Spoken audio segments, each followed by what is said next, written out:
Hi everyone, Stuart Lancaster here and Feargal O Rourke. We are on part 4 of our time together, which is essentially, hopefully, capturing the leadership lessons, learning experience of moving from Ireland, for me, into Paris, from one rugby club to another, but I guess really from one organisation to another, and I guess trying to chart the progress and the ups and downs and the lessons learned from my time, just to share with people online, so that we can all think about leadership and how we become better leaders. So anyway, here we are. We are a couple of days away from playing Bath in the European Cup, a must-win game for Racing.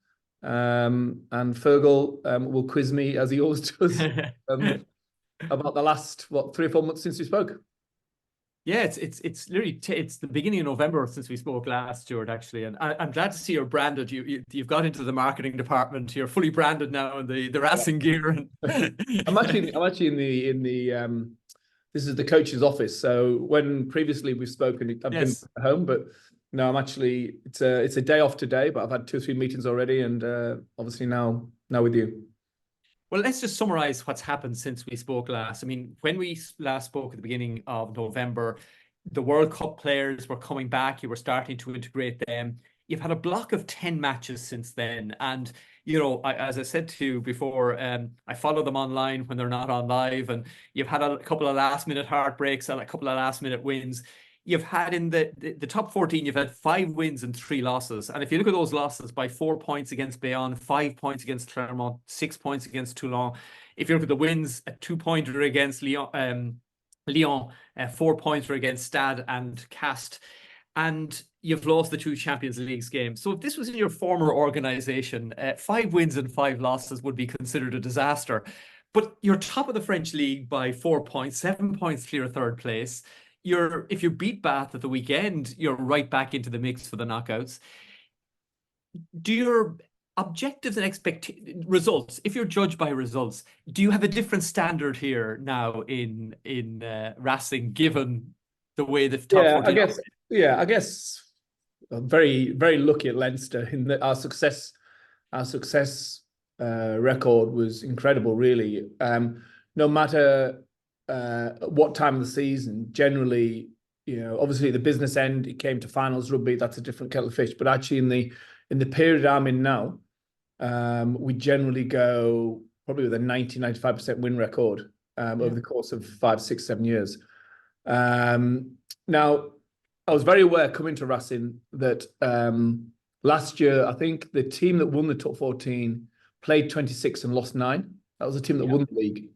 So already in my mind, I'm steeling myself for, like, we'll do very well, you know, to win. Because you've played 12 at the moment, and you're 8 wins and 4 losses in the top 14. And that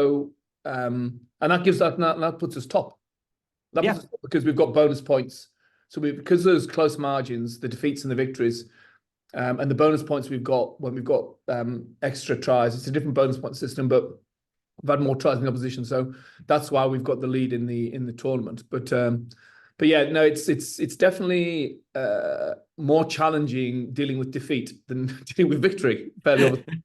So I knew it was coming, but even when it comes, it's still painful. Like, it's still painful. Like, every defeat, the Champions Cup's defeat against Ulster and Harlequins were painful. The Bayonne game, you know, we played just after Christmas, so Christmas was very curtailed for me. You know, we had a good win pre-Christmas, 23rd December, and then we played the 30th, and we lost on the final play. But, and this might sound slightly mad, in some ways, I actually think it's great preparation for what the finals rugby period is like, because you can't help but learn and deeply learn from defeat if you study it properly.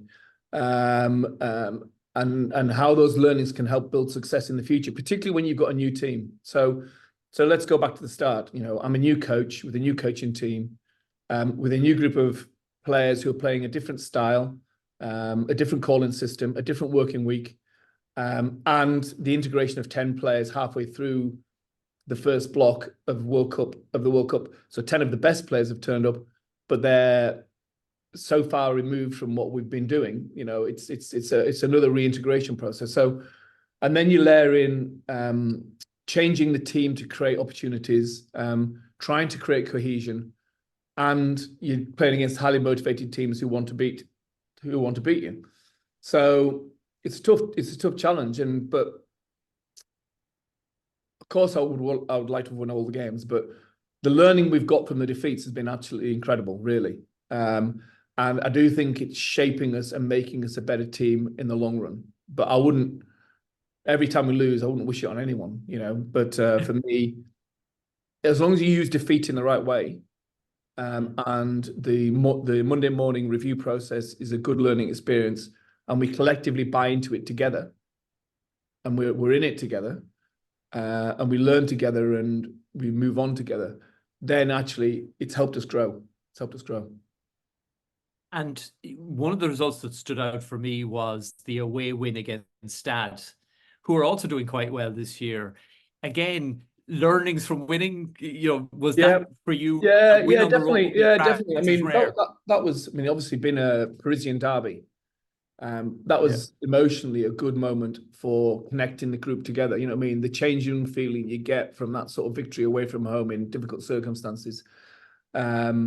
So obviously there was lessons. The game itself wasn't a classic, and it was raining and, you know, whatever else. So there wasn't a huge amount of learning from the actual game, but from the emotion of what it felt like in that dressing room to win away from home, in adversity a little bit. You know, the bonds that you create in those moments are actually really important as well. So yeah, every game has its own story, and every game takes its own path, really.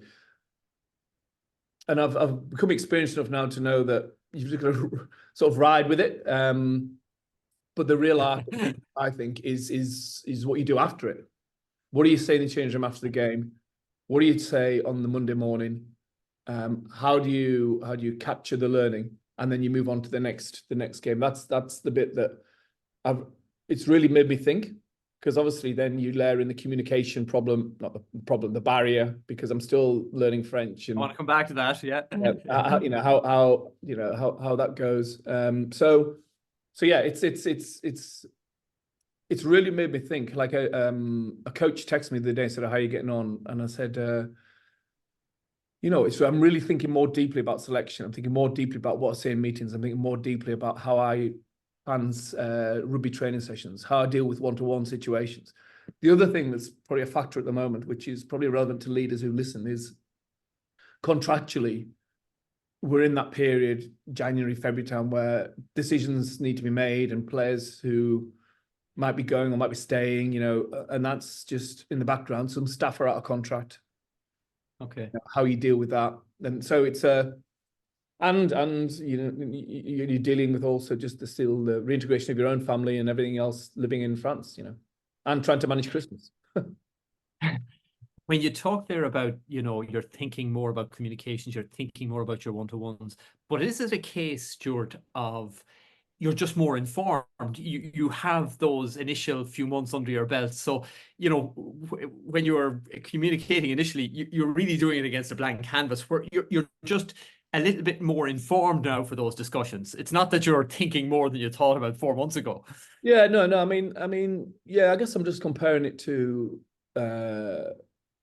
like if you were speaking just in England and Ireland, you know, you the communication part of the job in a foreign country, when you know, my French isn't brilliant. You know, I'm having to think about what I say and how I say it, so it has the most impact, because you can't just talk, because you know, it has to be translated for the audience to hear. And you've got a diverse audience as well, you know, some of whom speak English, some of whom don't. So that bit there. But I am thinking a lot. I am more informed, but it doesn't lessen my thinking. Yeah. You know, I've got more information. Yeah, you're right. I mean, I know the players better. I know who can and who can't deliver in training, and I'm getting more consistent pictures about how we perform at the highest level in tough games, because we've played some tough opposition. So I'm learning a lot, but it doesn't lessen my thinking. Probably adds to it, really. Yeah. And you mentioned there, some players not meeting expectations or not performing as well. You're getting to the point where the harder discussions now that you've got, a dozen games, 14 games under your belt, 14 competitive games, your own mind is thinking about the hierarchy of players in positions. The tough discussions they're starting now, are they, or tougher discussions? Yeah, definitely. I mean, as you say, the honeymoon period, it's the classic 100 days, isn't it? You spend 100 days observing, listening. I definitely did that. I did a lot of directing in the first 100 days. But I do feel like we're getting to a point where, selection has been rotated to give people opportunity. But there's a pecking order going to have to emerge, because at some point, you've got to, you're getting to must-win games. We've got a must-win game this weekend. As we move through February into March, into April, into May, if we are in the playoffs for the top 14 or Europe, they're must-win games. You know what I mean? And that's where. But I'm trying to give them tools and strategies as individuals, and not just say, "Listen, I'm in charge here. I'll start deciding the pecking order." I'm trying to give them a chance to influence the pecking order by explaining what is our selection criteria. So I've given them 10 points that I'll be assessing selection by. The likes of? Say again? What sort of points? Or it has world-class positional skills. Has a physical point of difference, strength, speed, power. Is an experienced leader, has a track record of excellence, excellent form since the start of the season, is a winner, which it's an intangible, really. How do you measure it? Fighter, not victim, is one. So wants the ball when the game is on the line,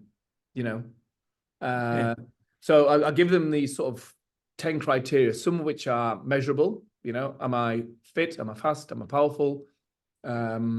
What's my statistics like in terms of tackling technique and rucks hit and ruck accuracy or whatever? But then others are intangible. But anyway, what I'm trying to say to players is that you have control of what happens. I have the decision, but you have the control, because if you train well, if you have a good lifestyle off the field, which means you train well, and then you train well, I will create you an opportunity in selection. If you get that opportunity, you then need to play well. So it's no good just getting in the team. You have to play well when you're in the team. We need to win at this level. We need to be at worst A- as an individual, at worst, to win the European Cup, to even qualify for the European Cup, never mind win it. To win the top 14, to win tough games against highly competitive teams, you need to be A- minimum. So you need to play well. If you play well, then you get another opportunity. And if you get another opportunity, you go back and restart the cycle again. Your lifestyle, your training, And if that keeps happening, then international opportunities start to emerge, and your contract comes up, and the club want to retain you. However, if you don't have a good lifestyle and you don't train well, I'm unlikely to give you selection opportunities. If you do get them, you probably won't play as well because you've not trained well. And then you won't get your international call-up. And then when the contract comes up, there's probably another option that might be considered alongside you. So I'm trying to sort of, without putting a stick in front of them, I'm trying to give them the criteria that I'm selecting by. And then I'm trying to say to them, my job is to give you an individual development plan to help you be the best you can be. But you have to take ownership of that. It's not coach driven. This is player driven. And then if you do that, then, I'll be honest with you. You give yourself a score out of 10 in these criteria. I'll give you a score out of 10. We'll have a conversation, and then let's create a plan together about how you can improve. Do you know what I mean? That's really interesting. That self-assessment then versus your assessment. And in terms of man management then, and without going into names, are there players? Talk to me about your man management style, recognizing players that might need a boot up the ass or players who might need an arm around the shoulder. I mean, again, have you kind of... very, very, very recent relevant conversations in that topic. Big players in terms of international experience or value in the salary cap, in the squad, squad value, recognition. Very, very good one-to-one conversations with those players. They're the conversations that initially when you're in an organization, you're trying to create this new identity, this new way of playing, this new culture, this new style of working. And so you're sort of speaking to the masses, but now I'm into the detail of, right, okay, we've got the framework of how we're going to play, the framework of our culture and our identity, and we've learned our lessons from success and failure. How do I get now the best out of the individuals within the teams? And that's where those one-to-one conversations are now happening. And I had them at the start, but now I can have them with, as you say, real relevance, because I've got more things we can discuss. And one of the players is very French speaking, very little English. So these are the ones I wasn't shying away from, but I was thinking, I wonder how this is actually going to land. How's it going to land with a third person in the room? And we're communicating with the third person. But actually, it went really well. It went a lot better than I expected, and a lot better than I hoped. And I've seen a visible reaction in the player's attitude as a leader, the player's attitude as a player. And I've seen a visible improvement in the 2 weeks I've had since the conversation happened.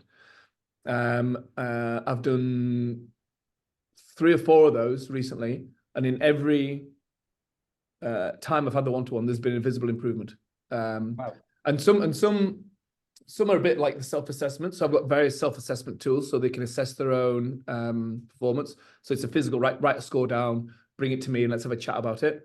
Some of it is I'll invite them in, and I've got my Tom who's translating, and I'll draw three circles on the board, and I'll say, right, in order to be an elite player, you need to be technically and tactically good, you need to be physically excellent, and you need to be a good leader.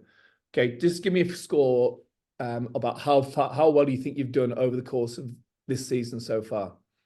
So bear in mind, this is a senior player who I felt hasn't shown much leadership, and he sort of 6 out of 10, 7 out of 10, 5 out of 10. So yeah. I said, why is that one 5 out of 10 leadership? He says, well, I just feel, I've been injured and I've not been able to sort of be myself. And I said, well, whoa, hold on a sec. I said, you're a senior player here. We need your input, whether you've been injured or not. So we need you to lead and show leadership, and because people will follow you because of who you are. So let's have a good think about how we can improve as a leader. Okay, technically, and so boom, half an hour later, he walks out. He's had good, honest feedback from me. It's not confrontational. It's supportive but challenging, and it's landed because we've got a good guy who can communicate between the two of us. I still feel like I'm not doing my job well in that communication. Not in the I don't reflect back on that meeting and think, oh, I didn't handle that very well. It was a difficult situation. The actual words I'm using, but it's the inability to do it in French. I feel like I'm letting myself down. You know what I mean? But I know that it's impossible for me to articulate myself in French at the moment. So we just have to manage this. And I keep thinking, I wonder if the players think, but they don't. They don't think it. They know I'm trying. They know it's hard for me. And they know that I'm trying to help them with the best intentions, even though I'm having to speak, English rather than French all the time. You used a phrase there, which anybody who's ever counseled or appraised somebody, challenging but not confrontational. That's a fine, tricky line to get, where somebody doesn't go into a defensive shell or doesn't start taking it personally. Any kind of tips or sort of well, I usually start with a self-critique of my own performance with the player. I say, well, listen, I've just been thinking about how to get the best out of you, and I think I need to look at myself and say, probably we should have had this conversation maybe a couple of weeks ago. Maybe I've not. There's a couple of things I've not done that well myself. So usually that's interesting. By showing some vulnerability or showing some, listen, I'm not here to dictate to you. I'm here to be at your level and try and support you to help you get better, because we're in this together. We're in this together. I'm not for us to be successful. I need players who can lead. I need people who can lead. I'm trying to grow if you imagine the pyramid, I think we've talked about the pyramid. You've got culture, identity, ownership, behaviors and standards. And ultimately, we're trying to get to player-led leadership, where the players make the decisions and drive the performance towards the end of the week. And I'm trying to change a culture whereby it's very been dictated to, so the coaches make all the decisions and the players sit down and just accept what they get told. So I'm trying to change that. And there's been examples in games where we've not nailed key moments. But I'm saying to them, listen, I know we've not nailed that, but we've got to keep learning. And because when it comes to big games, we'll get this right. You know what I mean? But in order to do that, you have to own it yourselves. You can't expect me to, or the coaches to come up with the answers in the game, because it's not American football. We're trying to grow that, and I think the players have responded well to that. So when I have that one-to-one meeting, they know I'm coming from a place of, I'm here to try and help you grow. And I'm constantly putting on the WhatsApp group, stimulating material to get them to think about leadership, or to think about selection, or to think about training habits, or to think about what the great teams do, and so they know I'm trying to help them. And so it's less confrontational. And when they do their self-assessment, do you find players tend to undermark themselves or overmark themselves? Well, it depends on the player. Like some have under, some have over. Yeah, and I guess I've got a whole database in my head of multiple players I've coached over England career, Ireland, Leinster's career. So I know where I'm benchmarking. I've got the sort of benchmark in my mind, and I can use examples. And I often ask them, I said, tell me a player who you think you're most like. Like tell me a player who I can look at and you see yourself like that type of player. And it forces them to think about, well, what kind of player am I? They have to think, right, what kind of player am I? What is my strength? What is your point of difference? So there's lots of little things, lots of little tips. I had one today with a young player, made his first start against Cast. So his first start at fly half. Wow. And as a young fly half, I got him to assess his leadership during the week, his management during the game, his management of the game, and then his own individual performance. Marks out 10. So because the best leaders, Johnny Sexton, Owen Farrell, George Ford, Ross Byrne, these guys I've coached, they're all good at all three things. They play well, they manage the team well in the game, and they lead the team well in the week. So it was a really interesting conversation with him to get him to think about, how he can improve. And I said to him, if there's a continuum of at one end arrogance and at the other end fear and anxiety, ideally, I want you to be, if the middle point on the line is confidence, I want you just over the middle line, so you're confident but not arrogant, you know what I mean? But you're not playing in fear, you're not anxious, you're not playing in fear. And I said, how did you feel during the week? How did you feel? Because you came in basically as a young player from a small French club to Racing. And he's like, and yet he came and started a top 14 game. I said, in your mind, did you envisage starting a top 14? And he went, never. And I said, so where were you on this line? He says, I was here, I was confident. And I said, that's good, because you've done the work, you've trained well, you've got good training habits. How do you feel you led the week? He says, well, I probably missed some opportunities to drive standards in the game. Yeah, one or two things there individually. Yeah, but it was just a really good conversation with a young player, and that was an hour ago. What sort of stuff do you drop into the WhatsApp group? Instantly, when you were sending stimulating material about leadership and great teams. Well, I mean, on LinkedIn, like the same sort of stuff I put on LinkedIn. Okay. So stuff I've read, from the great coaches, the great teams. I think if any of the Leinster lads listen to this, they would say, there'd be mountains. I said probably bore them all to death. But ultimately, you're sort of hoping things stick. So yeah, the importance of good training habits. Selection criteria. What does quality attack look like? Here are 10 key points. What's quality defense look like? Individual development plans. How do you develop an individual development plan? Here's a personality profile. Here's a self-assessment tool for leadership. Fill it in, come back to me.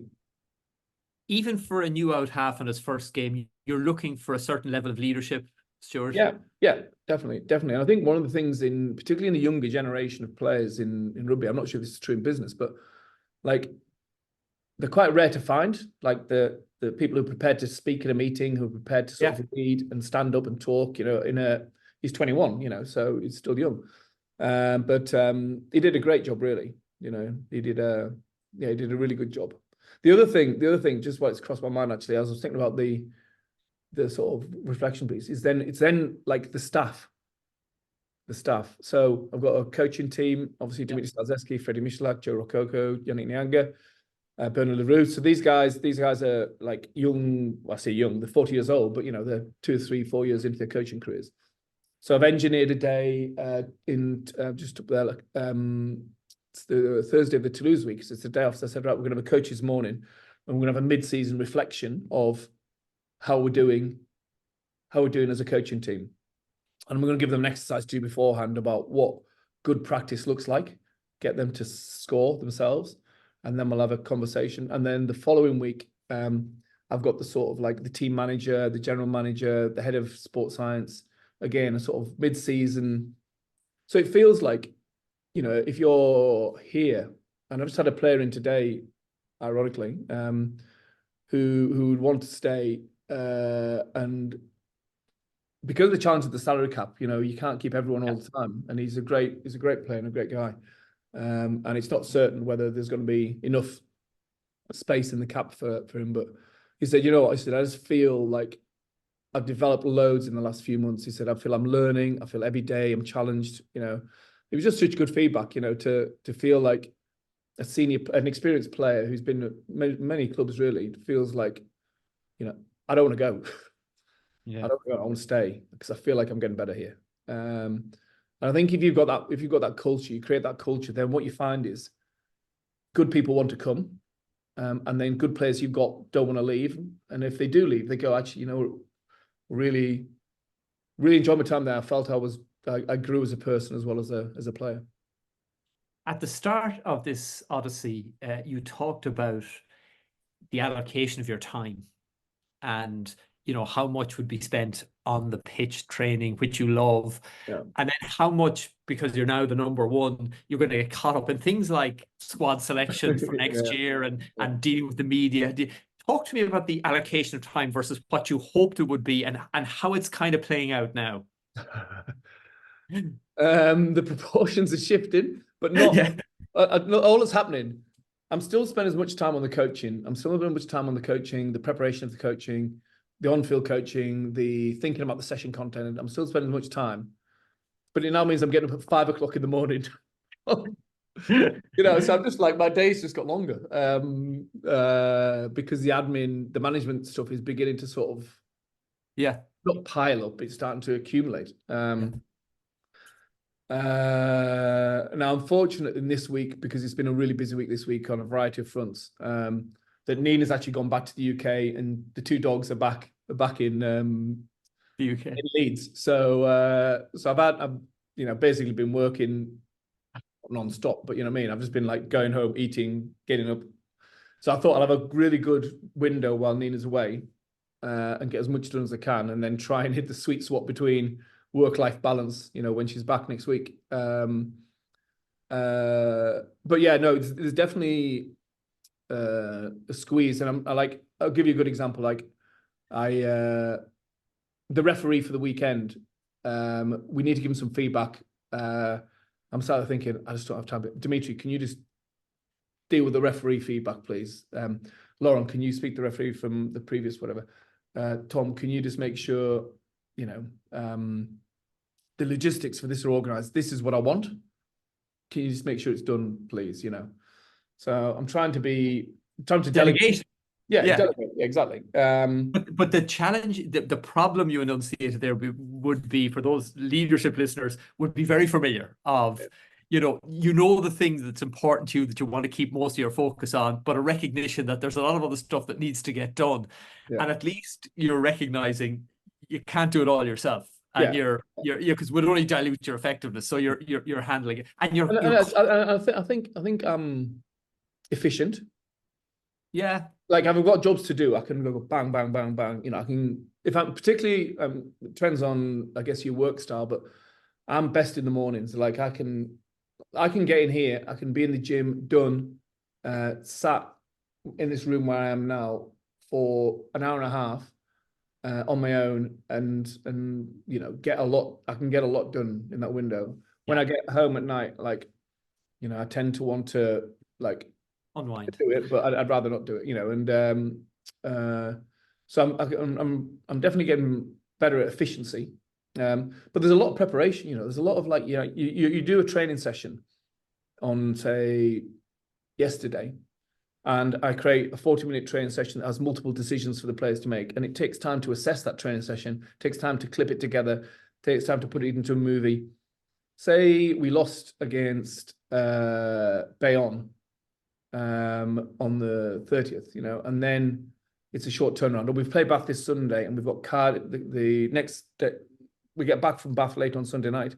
Monday's off. Tuesday we're in, and we've got Cardiff on the Saturday. So all that thinking time about, right, I need to watch the game back and really understand why we lost or why we won or whatever. Then I've got to clip the clips up. Then I've got to put a narrative together in a couple of slides about the story of the game, what are the learnings we can take, how do I prepare for that Tuesday morning review meeting. You know, all that stuff takes a lot of time. And then I'm thinking about selection. So I'm thinking about who I'm going to pick for the next game. Then I'm thinking about how I'm going to tell them, when I'm going to tell them.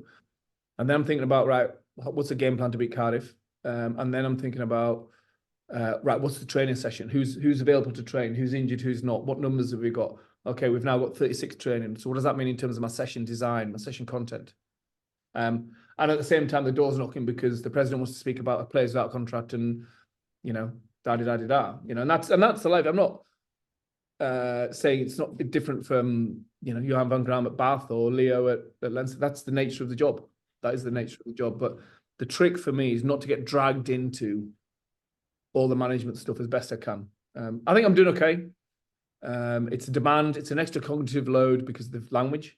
Yeah. And even like just showing a couple of slides, you have to have every line has to be translated into French. I write it in English and someone has to translate it, you know, so the French players understand it. Would you say your delegation skills have gotten better? Better. Work to do. I'd still say, I still think I could do. I could be better, definitely. And are there things you do, Stuart, that you say, you ask yourself whether you're adding value in doing that task? So clearly, reviewing the game, doing up the clips, you know you're adding value. Speaking to the referee, yeah, you know, exactly. you've identified that is something you can. Yeah, exactly. Yeah, no, I think I'm pretty good at like focusing my attention on the big stuff that adds value. I think I'm pretty good at that. And I think you have to be, otherwise. What's that book? Will it make the boat row faster? It was about an Olympic oarsman, and you know, lots of little like marginal gains you can do. It's like, well, will it make the boat go faster? If it does, we'll do it. If it doesn't, it's not time. And it's just identifying, because again, a lot of listeners, sometimes you get distracted by the urgent, which isn't important, but it's just somebody saying somebody's got to make a decision on this now. And I tell you what I find as well. I don't know if you found this or found this. Is that sometimes people just want to tell you stuff to get it off their chests. Yes. And they come in. So I'm in the middle of like planning a session, and I'm really deep in thought about, this is really important to get this session right, because this actually defines whether we win or lose the game in my mind, because I put that much value on the training.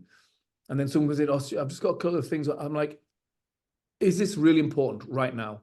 And sometimes previously I might have said, okay, come and sit down, you know, let's have 5 minutes and you can tell me what was on your mind or whatever. I'm like, listen, it's not for now. Like, book in and you know, I'm not being rude, but I just need to get this done. So I'm definitely getting better at that. And I think people are beginning to realize that there is protected time that I see as really valuable, and it's very much early in the morning. If I'm in this room and people are coming in, you better come in with a good reason, because I'm thinking, I'm planning, I'm preparing. This is, you know, you read John Wooden's book, The Basketball Coach. Yeah. 2 hours protected time, first thing in the morning, when no one could disturb him because he's planning his sessions. And I feel very much the same. Yeah, but once people understand that, they won't go near you. And just save them up and tell me them in one go, like at the end of the day. Don't just keep popping in to give me offload and passing on, you know, whatever problem it is. If it's not important to me now, then tell me at the end. I'll deal with all the problems in one go. Yeah, my phrase used to be, do I need to know what you're going to tell me? It's kind of, and if not immediately, push them off, But the international season now that will start at the end of the month, how's that going to influence? First of all, how's it going to impact the squad? And then how's it going to influence you and the approach you're taking in the coming weeks and then over that period? It won't impact us too much. We've got unlike the URC or the Gallagher Premiership, we've got a consistent series of games through the Six Nations because there's 26 league games. So we'll just keep on, rolling. We've got a week off actually, which is nice. So we'll have a week off in February and a week off in towards the end of March, and that's our only 2 windows in a 51-week season. Wow. So we'll take those, and I'll make sure everyone takes holiday. But we'll keep playing. We only lose 3 players. Okay. So 2 to France, and maybe we'll Rollins to Wales. I don't think we want to lose. Might lose a couple more because France are going to maybe look at some of the younger players, and because Racing are going well, which is great, really. That you want to develop players who play for the national teams, and so I'll be pleased if Nolan Legare or someone gets an opportunity. So what else? I'll be an interested observer, obviously, of the Six Nations, knowing the teams as well as I do. Obviously, Ireland's evolution. I've had a couple of coaches in from England this week. I've had coaches in from Scotland. Interesting chats with Gail Ficou, about France, and obviously now he's beginning to learn a little bit more about how, I coached at Leinster, how Ireland, which indirectly, I guess, will lead to how Ireland play. And then every coaching team Scotland the same, I think Ireland the same, but England have got new coaches, so it'd be fascinating Six Nations. So I'll be an interested observer. I won't go to any games, but I'll make sure I get the 4 views so I can clip up and any relevant stuff that I can see to develop the education of our players here at Racing, I'll use in between, obviously, learning from our own games. We're coming near the end now, so I do want to ask you 1 or 2 rugby questions. We've covered a lot of management issues. We're talking about the Farrells. We might as well continue our discussion. Big coverage in the media over here that Owen Farrell might go to Racing. Now, I'll temper that by saying, 3 months ago, they were saying Mario Itoje might be going to Racing, and, every elite English player seems to be going to you. You talked about the squad selection for next season, or you're having to get building blocks in place.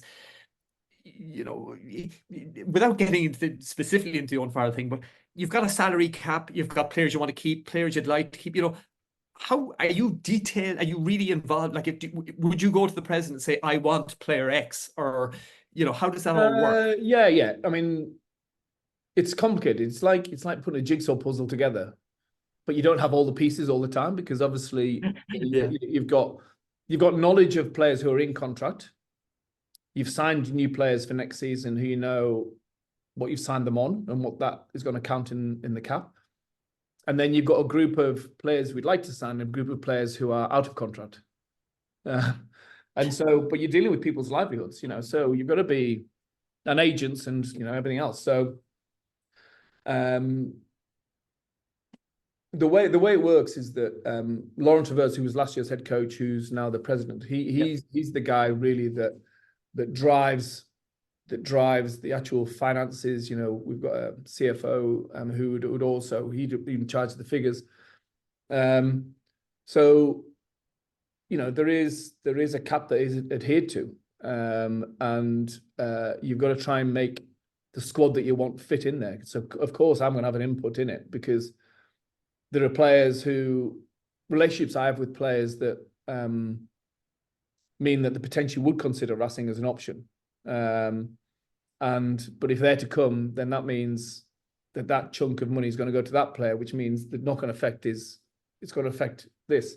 And it's a little bit about like, where do you want the balance of your money? Do you want to have a squad that's, I don't know, top heavy in forwards and just look to dominate and, we'll maybe spend less on the backs? Or do you want a squad where you've got vice versa? And I'd say a little bit at the moment, when I came and looked at the squad, there's almost a little bit too much in the backs and the forwards weren't as strong as they needed to be. Or do you have a squad that has 45 players of equal value? Or do you have a squad of, say, 37 that has more X factor marquee players, and then you rely on your young players to make up to 45, because you need about 45, in a 26 league game season plus Euro. So yes, the answer is I'm involved. I don't obviously get involved in the nitty-gritty of the negotiation, because that's the business side, and I try and keep myself on the rugby side. But it's particularly this time of year, the salary cap and the sort of general squad evolution. What I'm trying to do is move Racing from a reactive, do it at last minute type job to, okay, I'm thinking more about 25, 26 now than I am about 24, 25. Wow. Because I know which players are in contract next year. I know where potentially the gaps are, and I know potentially where the quality is needed. And when agents ring me say, "Oh, who are you looking for next year?" I'm like, "Well, really done next year. Like, I'm actually thinking about the year after." Okay. In a football club, you'd have a football manager, and you'd have a director of football. Looking like, say, Eddie Howe and Dan Ashworth at Newcastle United, for example. Dan Ashworth will be doing all that sort of big picture project planning and everything else. But at Racing, I'm sort of like a little bit in it because I need to be. Because ultimately that squad will shape the chances of success, So I need to be in it. At Leinster, it's different. Obviously, you've got a lot more stability in the model there, and you might bring a couple of overseas players in, but you've usually got 2 out the top, 3 out the top, 3 in the bottom, 3 out the top, 3 in the bottom. Racing, it wasn't like that, but I'm trying to make it a bit more systematic. And I'm sure there's some like data analysts somewhere out there who would love this money ball type game to play. But for me, I'm like, can we just get the best players? It's a bit like those computer games, though, where you have a budget, or fantasy rugby. Exactly. It's like, it is like that. But you're dealing with real people, because if you are to bring a player in, then the knock-on effect is that maybe we won't have as many back 3 players because we've spent money in this area, and then that means that player, unfortunately, might have to get another opportunity. They might have to move their family to a different part of France or wherever. They might not get another job. So it's very challenging part of it. Some people love it. I mean, obviously, I love the people piece. I love the trying to get the best players and get them to him. So say Owen Farrell did come, hypothetically. What a fascinating job as a leader, to try and merge the leadership styles and the leadership evolution of an Owen Farrell, a Sia Khaleesi, a Gail Fiku, a Henry Chavonsi, a Camille Chat, and into a team that wins. That's the. So if we hear of Owen Farrell taking French lessons, we'll put 2 and 2 together. Yeah, well, to be honest, I mean, there's whether it was Marcus Smith or Bowden Barrett, and they've all been linked at some point. But and the same in any position. Racing are always going to be a club, I think, that will attract attention. Yeah. So to finish up, we'll probably talk again about 4-6 weeks time. Success. What's your success determinant for the next 6 weeks, as well as results, hopefully? Well, I mean ultimately, just the results will, particularly this European next 2 games, are huge for us. We want to qualify. If we can qualify, we will be away from home in the last 16. I think we're going to be a better team by April than we are in January. So I'll be backing us to be competitive. We can get in the last 16 by April for sure. Whoever we play, but realizing that Europe is a good benchmark for us, and it shows we've still got a lot of work to do. I'm not under any illusions that even though we're top of the top 14, we're a long way from being consistent. So for me, it's back to the developing the consistency of training habits, developing the consistency that feeds into the game, being consistent in the game, not mentally switching off for periods in the game, not switching off when the ball moves away from us, or not switching off when we turn over the ball. So developing the mental consistency, developing the physical capacity to play a higher tempo and a higher pace, and to do that for longer and make good decisions under pressure. And I think we've made good strides over the course of the last 4 or 5 months. But obviously I'm in my mind, I always compare to where I've come from, and I know that there's a long way to go to get to that level of consistency. But that takes time. Cohesion takes time. The inbuilt understanding of each other's movement patterns and how we want to play. Aligning my philosophy to their philosophy, not taking away the DNA of the French, but equally being a bit more rigor and discipline to not turning the ball over. So there's a lot of rugby stuff in there, that I think would be the main driver of my mind. And then secondly, trying to manage this difficult period of lots of games, squads rotation, and contract scenario / building a squad for the future, as well as winning in the short term. Okay, so a better team. And learn French. Stuart, as ever, great to talk to you. Cheers. Great. Thanks, Feargal.